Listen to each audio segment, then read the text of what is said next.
ako dyan. Ayoko nga. Nakikinig ko ba yan? Dito lang ako sa akin. Sabi yan na.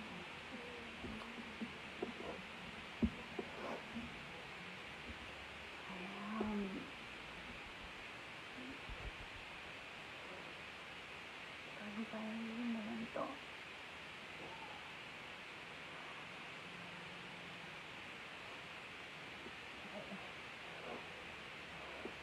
Talagang mga slap marlins na nagmamahal siya yan. Ayoko umiyak. Ayoko nga. Ayokong ganito ko, pero makikipagkwentuhan na ako sa inyo. Kasi simula nang nangyari to, hindi ko pa nalabas lahat ng sakit sa dip na dinadala ko. Pero kagabi, hindi ako halos makatulog. Parang inuusig ko yung tibig ko. Kung gusto ko na magsalita. Okay. Alam ko hindi gusto ni Jamil itong ginagawa ko sa ngayon. Pero wala na siya.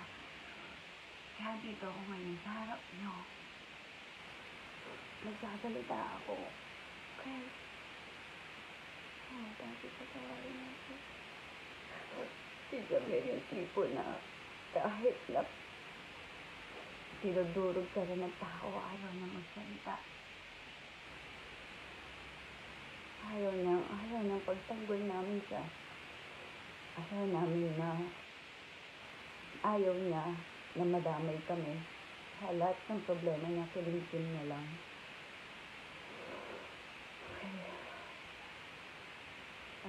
Gusto ko lang mag-live dahil gusto ko subukan na liwanagin lahat ng issue na pinukol kay Jamil. Dahil alam niyo naman, simula nang pumutok yung balita na yun, wala kayo narinig sa amin. Alam niyo naman, simula nun, hindi kami nagsalita. Kahit na ganong pandudurog pa yung pinukol ng lahat sa amin, hindi kami nagsalita. Dahil naniniwala kami sa katarungan.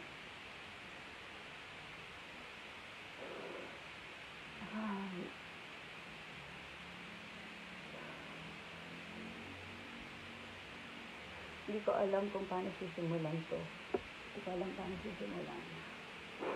Kaya gusto ko lang malaman ng lahat. Simula sa pool. Alam niyo kung gaano kabait si Jamil. Alam niyo kung paano siya naging mapagmahal sa inyong lahat. Hindi ko alam. Gusto ko lang po linawin lahat.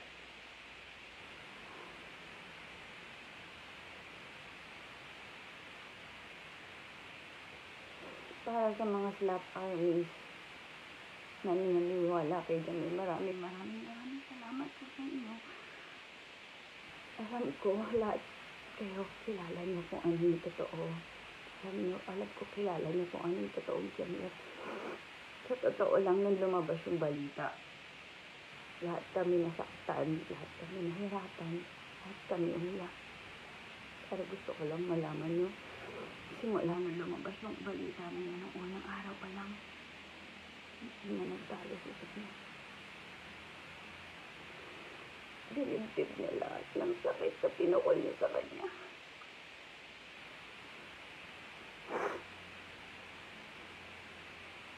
Totoo lang, hindi niya na iniintindi yung mga pinupukol sa kanya, yung mga binibintang sa kanya, wala sa pakialam na doon. Hindi niya lang po talaga matanggap na yung mga taong minahal niya. Ito ba yung gumawa sa kanya ng ganun? Alam niyo kung sino kayo. Mahal na mahal kayo ni Jamil. Pero ginawa niyo to sa kanya. Nanahimik kami. Dahil ayaw namin yung ginagawa niyo. Dahil ayaw namin yung gusto niyo na pagpiestahan at gawing sirkus ang buhay namin. Pero anong ginawa niyo? Nag-enjoy kayo. Ha? Nagpakawala kayo ng mga peking news. Gumawa kayo ng mga peking istorya para lang mahila nyo pababa si Jamir. Napakasama nyo. Alam nyo kung sino kayo. Hindi ko kayo babangkitin pero alam nyo na kung sino kayo. Ang hindi ko matanggap hanggang sa huling hininga ni Jamir, nagpalabas pa rin kayo ng peking news. Anong klaseng mga tao kayo? Anong klaseng mga tao? Tinuring kayong kapatid. Si Jamir, mahal na kayo. Pero dahil sa pera at inggit, ginawa niyo lahat sa kanya. Alam ko hindi nagugustuhan ni Jamir itong ginagawa ko. Kung meron mga kaisa-isang tao na ayaw na lagi ako naglalabas ng galit ng rant sa social media, si Jamir yun. Pero wala na siya. So, wala na magtatanggol para sa kanya, kundi ako na lang. Gusto ko malinisin yung pangalan niya. Wala na po akong magagawa sa mga taong hindi naniniwala. Pero maraming salamat sa matinding suporta na nararamdaman namin sa mga taong totoong nakakakilala sa kanya. Hindi ko pwedeng ibigay yung mga detalye na nag-gather ko sa buong pangyayari nito. Pero isa lang masasabi ko, wala kayong mga kwenta. Wala kayong utang na loob. Namahal kayo ni Jamir. Higit pa sa kapatid. Wala kayong konsensya. Pinadeserve ang ginawa niya sa kanya.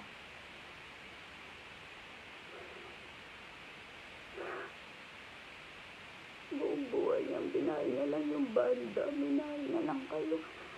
Wala siyang pinuhos sa lahat para sa inyo.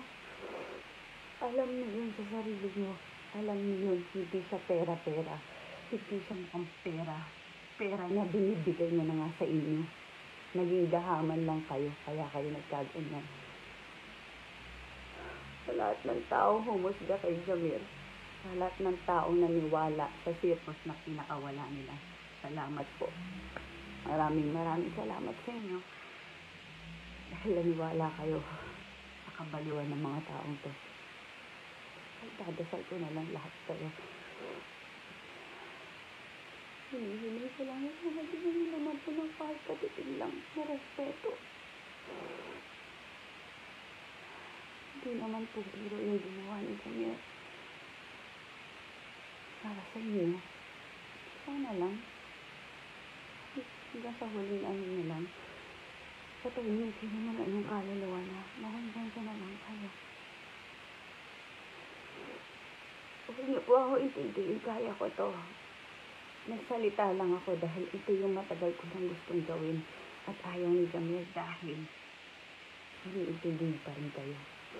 Iniintindi niya pa rin kayo kahit na napakarami kagaguhang pinagagawa niya sa kanya. Gusto niya pa rin kayong protektahan. Kaya sinalo niya na lang ng sinalo lahat ng pinagbababati niya sa kanya. Durog na yung tao. Okay?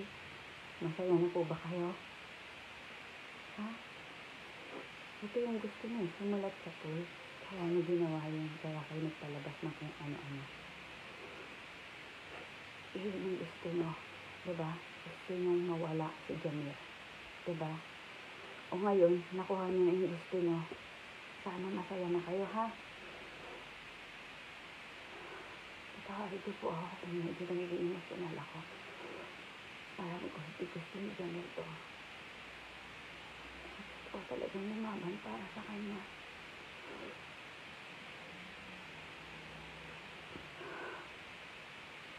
Hindi ko alam kung paano tatapusin to.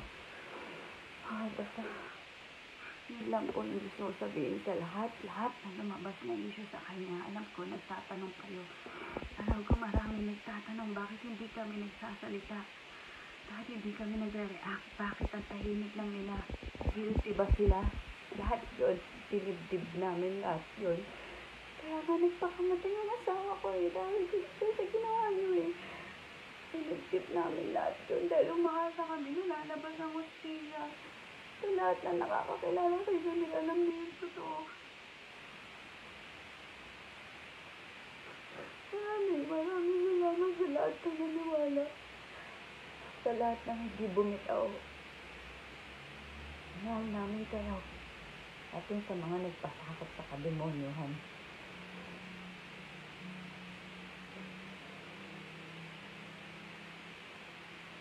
Ang banggit yung pangalan niyo, pero alam na ng mga tao kung sino kayo. May God bless all of you. Okay? Sinuring kayong kapatid ni Jamil. Mahal na mahal kayo ni Jamil. Hanggang sa uling hininga niya, dinibdib niya lahat dahil hindi niya kaya saktan kayo. Hindi niya kaya suklian yung pandidemonyo niya sa kanya. Hindi niya kaya. Sinalo na lang lahat. Wala kayong konsensya hanggang sa huling hininga niya. Nagpalabas ba kayo na kasulungalingan? Parang wala kayong pinagsamahan.